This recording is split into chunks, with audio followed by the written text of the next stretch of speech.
এবার বলছি নিজেকে পরিবর্তন করা বা সফলতার দ্বিতীয় ধাপটি হলো নেভার গিভ আপ। অতএব কখনোই থেমে যাওয়া চলবে না। একটা সাইকেলের যখন গতি থাকে তখন কিন্তু চলতে থাকে। যখনই সাইকেলের প্যাডেল মারাটা থামিয়ে দেন তখন কিন্তু সাইকেলটা পড়ে যায়। জীবন তাই, এবং আপনার লক্ষ্য তাই, আপনার সফলতাও তাই। অনবরত অবিরত শুধু চলতে থাকা। তার মানে আপনার লক্ষ্য পানে ছুটে চলেই আপনার কাজ। 999 বার আপনি হেঁটেছেন, 999 বার আপনি ব্যর্থ হয়েছেন, তার অর্থ না যে আপনি 1000 বার সফল হবেন না। এই ভ্রান্ত ধারণাই সাধারণ মানুষগুলোকে ব্যর্থ করে তোলে। ব্যর্থতা করে তোলাটা কোনো সমস্যা নেই, সমস্যা সেখানে ব্যর্থতার ভয়ে ছেড়ে দেওয়া।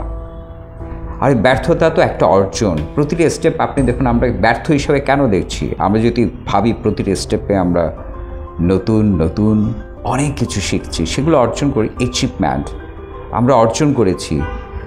আমরা একটা রাস্তায় হাঁটতে গেলে পায়ে কাঁটা বিঁধবে, কাদা লাগবে, জলোচ্ছ্বাস, ঘূর্ণিঝড় আসবে, কিন্তু তার মধ্যে নিজেকে বাঁচিয়ে রেখে অবিচল সুস্থভাবে সুন্দরভাবে লক্ষ্য পানে চলাই আপনার আমার কাজ। আর এই অবিচল লক্ষ্য পানে দৃঢ় বিশ্বাস নিয়ে চলাটাই জীবনের দ্বিতীয় ধাপ। কে কি বলছে? কেউ বলছে আপনি দিয়ে হবে না, আপনাকে দিয়েই হবে। পরম করুণাময়ী জানেন আপনি কেন বাঁচিয়ে রেখেছেন।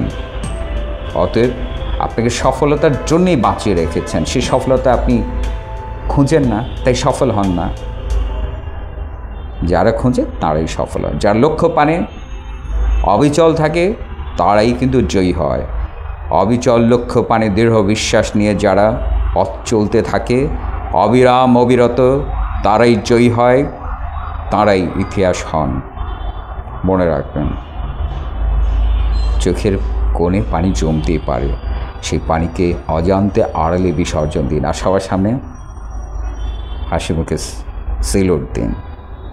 প্রতিটি বিষয়কে অ্যাপ্রিসিয়েট করেন, প্রতিটি বিষয় ইতিবাচকভাবে আনন্দে নেন। যে হ্যাঁ, তুমি বকা দিচ্ছ, মনে ঠিক আছে, তোমার বকাটাই আমার প্রকৃত উপকার, তুমিই আমার প্রকৃত বন্ধু, কারণ তুমি আমার ভেতরটাকে জাগিয়ে তুলেছো। এই ইতিবাচক চিন্তা, দৃঢ় বিশ্বাস নিয়ে অবিরত পদক্ষেপ চলা, প্রতিটি ক্ষেত্রে, প্রতিটি স্টেপ, প্রতিটি ধাপে আপনি অর্জন করছেন।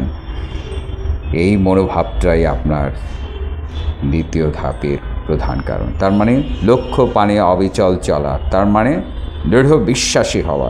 এই বিশ্বাসী কিন্তু আপনার প্রধান বন্ধু, আসল বন্ধু। এই বিশ্বাসী আপনাকে সফল করে তুলবে। বীরজান মোটিভেশনের সাথে থাকার জন্যে অনেক ধন্যবাদ। আমি বীরজান, আপনার বন্ধু, আপনার পাশে আছি।